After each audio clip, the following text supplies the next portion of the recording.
Hello students, let's read the question. So the question is, occasionally a single gene product may produce more than one effect. The phenomenon is called, पूछा गया है कि occasionally क्या होता है, single gene जो है वो प्रोडक्ट, उसका जो प्रोडक्ट होगा मोर देन वन इफेक्ट शो करता है, तो उस फिनोमिनन को क्या बोलते हैं.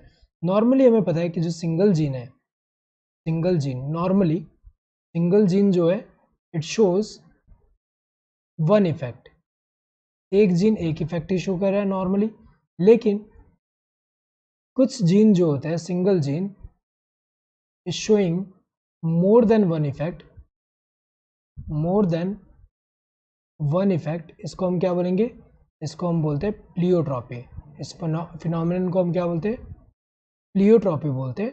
और जो प्लियोट्रॉपी है, यहाँ पे जो जीन है सिंगल जीन, इसको हम क्या बोलेंगे, प्लियोट्रॉपिक जीन. ये क्या होगा, प्लियोट्रॉपिक जीन. जैसे एग्जांपल अगर हम देखें पी प्लांट में एक ही जीन जो है, पी प्लांट जो है उसमें एक जीन, सिंगल जीन जो है यहाँ पे दो इफेक्ट शो कर रहा है. एक क्या है, सीड कोट कलर, और दूसरा क्या शो कर रहा है, फ्लावर कलर. तो दोनों जो कैरेक्टर यहाँ पे अगर हम देखें, सीड कोट कलर एंड जो फ्लावर, यहाँ पे फ्लावर का जो कलर है, ये दोनों जो इफेक्ट है ये सिंगल जीन प्रोड्यूस यहाँ पे शो कर रहा है. सो ऐसे को हम क्या बोलते हैं, प्लियोट्रॉपिक जीन. सो प्लियोट्रॉपी बोलते हैं. तो correct answer would be pleiotropy. Multiple allelism तो नहीं है. मल्टीपल एलिलिज्म में क्या होता है कि एक ही इफेक्ट शो होता है लेकिन more than two allele. Normally हमें पता है कि दो एलील जो होंगे, एलील्स क्या होते हैं, यहाँ पे अल्टरनेटिव फॉर्म ऑफ जीन होते हैं. तो अगर हम देखें जैसे एक ए है, दूसरा क्या है, स्मॉल ए. यहाँ पे दो फॉर्म में एक ही कैरेक्टर के दो ट्रेड शो कर रहे हैं दोनों.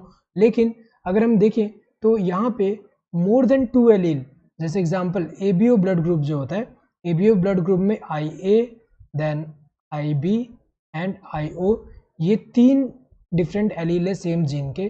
तो यहाँ पे थ्री फॉर्म में सेम जीन के, एंड सेम यहाँ पे अगर हम देखें थ्री फॉर्म में किसके लिए, जो एंटीजन प्रोड्यूस करा आरबीसी के मेम्ब्रेन पे, तो ये तीन एलील है यहाँ पे. सो मोर देन टू एलील अगर रिस्पॉन्सिबल है एक पर्टिकुलर कैरेक्टर के लिए, उसको मल्टीपल एलिलिज्म बोलते हैं.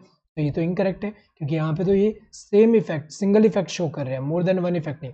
एपिस्टेसिस में क्या होता है, एपिस्टेसिस जो होता है इसमें होता क्या है कि सिंगल जीन जो होता है, एक जीन जो होगा वो क्या करेगा, प्रिवेंट करेगा एक्सप्रेशन ऑफ अनदर जीन. यहाँ पे अगर कोई एक जीन है और यहाँ पे एपिस्टेसिस वाला जीन जो है, यहाँ पे एपिस्टेसिस जीन है, इसके प्रेजेंस में क्या होगा, अगर ये एक्सप्रेस करेगा तो इसका एक्सप्रेशन को ये प्रिवेंट करेगा, तो इसको एपिस्टेसिस बोलते हैं. तो एपिस्टेसिस तो नहीं है यहाँ पे. नेक्स्ट, पॉलीजेनी में क्या होता है कि मोर देन टू या मोर देन वन जीन. तो more than one gene responsible है सिंगल कैरेक्टर के लिए. तो वन इफेक्ट के लिए more genes codes for single effect. इसको हम क्या बोलते हैं, पॉलीजेनिक इनहेरिटेंस. ये पॉलीजेनी होता है. पॉलीजेनिक में एग्जांपल अगर हम देखें, जैसे ह्यूमन में जो स्किन कलर होता है वो, तो अगर हम देखें ये भी नहीं है करेक्ट आंसर, क्योंकि यहाँ पे अगर हम देखें इसमें भी क्या हो रहा है, सिंगल इफेक्ट ही आ रहा है. मोर देन यहाँ पे वन इफेक्ट किस में आ रहा है, प्लियोट्रॉपी. तो correct answer would be this third one. Hope you understood the question. Thank you and all the best.